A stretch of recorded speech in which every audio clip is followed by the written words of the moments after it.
ছোটবেলায় যখন ছেলে দুঃস্বপ্ন দেখে ঘুম থেকে উঠতো তখন তার মায়ে তাকে ঘুম পাড়াতো। এখন সেই মায়েদের ঠাঁই হয়েছে বৃদ্ধাশ্রমে।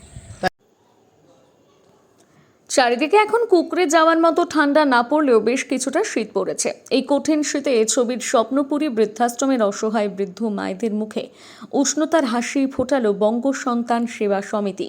সমিতির উদ্যোগে আজ বৃদ্ধাশ্রমে মায়েদের হাতে শীতবস্ত্র তুলে দেওয়া হয়, যা এই শীতের রাতেই তাদের জন্য এক অমূল্য সঙ্গী হয়ে দাঁড়াবে। বৃদ্ধাশ্রমের উঠোনে একে একে জড়ো হওয়া মায়েদের চোখে সেই উজ্জ্বল আনন্দ যেন শুধু একটি কাপড় নয়, একটি সম্মান, একটুকু ভালোবাসা। বৃদ্ধাশ্রমে থাকা বহু মা নিজেদের প্রিয়জনের কাছে অবহেলিত হয়ে আজ এই আশ্রয়ে থাকেন, যেখানে অনেকে নিজের বাবা মাকে এক টুকরো উষ্ণতা দিতে ভুলে যান। সেখানে সমাজের একঝাঁক তরুণ বঙ্গ সন্ধান সেবা সমিতি উঠে দাঁড়িয়ে দেখালেন কিভাবে ভালোবাসা ভাগ করে নিতে হয়। এই ছোট উদ্যোগ সমাজকে বড় শিক্ষা দিয়ে গেল। যেখানে মানুষ আছে সেখানে মানবতা আছে, আর মানবতাকে শক্তি দেয় মানুষের একতা ও সহযোগিতা।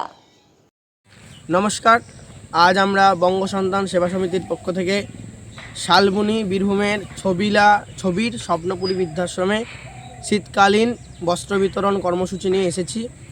আমাদের সমিতির পক্ষ থেকে এবং কিছু সমাজসেবকমূলক মানুষের যৌথ উদ্যোগে আজ আমরা এই সমিতির পক্ষ থেকে এই ছবির স্বপ্নপুরী বৃদ্ধাশ্রমে কিছু দুস্থ মায়েদের যাদের ছেলেরা বৃদ্ধাশ্রমে তার মায়াদিকে রেখে দিয়ে গেছে তাদেরকে কম্বল বিতরণ করব। আমাদের 25 জন, এই 25 জনকেই আমরা দেব এবং আমাদের আরও 5টা 30টা মতো কম্বল কেনা হয়েছে।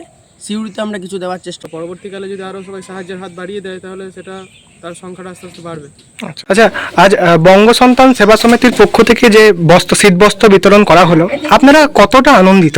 আমরা খুবই আনন্দিত। ছেলেরা যে আমাদের কাছে আসছে এটা তো মায়েদের কাছে খুবই আনন্দেরই বিষয় হওয়া উচিত। আমাদেরও তাই হলো। সকালবেলাতেই তোমাদের সঙ্গে দেখা হলো বঙ্গ সন্তান ছেলেদের সঙ্গে, আমরা খুব খুশি। কত বছর থেকে আছেন এখানে? আমরা 2022 সালে এটা তৈরি হয়েছে। ছবি স্বপ্নপুরী বৃদ্ধাশ্রম। ছবির কথা তো বলে আমরা শেষ করতে পারবো না। যিনি এটা করেছেন ম্যাডাম, আমরা তার প্রতি খুব কৃতজ্ঞ এবং ভালোবাসাও আছে। প্রত্যেকটি মাকে উনি একদম নিজের মায়ের মতোই দেখেন। আমরাও সেরকম দেখি যে ও আমাদের একটি কন্যা। আর এই বঙ্গ সন্তান সমিতি এসছে আজ আমরা নিশ্চয়ই তার কাছেও সহায়তার কথা বলবো। এখানে থাকতে কোনো অসুবিধা হয় না তো? একদম না, একদম না। বাড়ির থেকেও আমরা এখানে খুব সুন্দর আছি। আমরা সবাই বলি যে এটা স্বপ্নপুরী বৃদ্ধাশ্রম নয়, এটা সর্বোপরি। বাড়ির থেকেও এখানে আমরা খুবই ভালো। আচ্ছা, আপনার সন্তানের উদ্দেশ্যে আপনার শেষ বার্তাটুকু? আমার সন্তানদের উদ্দেশ্যে একটাই বার্তা, যে তারা যেন আমাদের মতো বৃদ্ধাশ্রমে না পাঠিয়ে মায়েদের সাথে থাকলে ভালো হয়।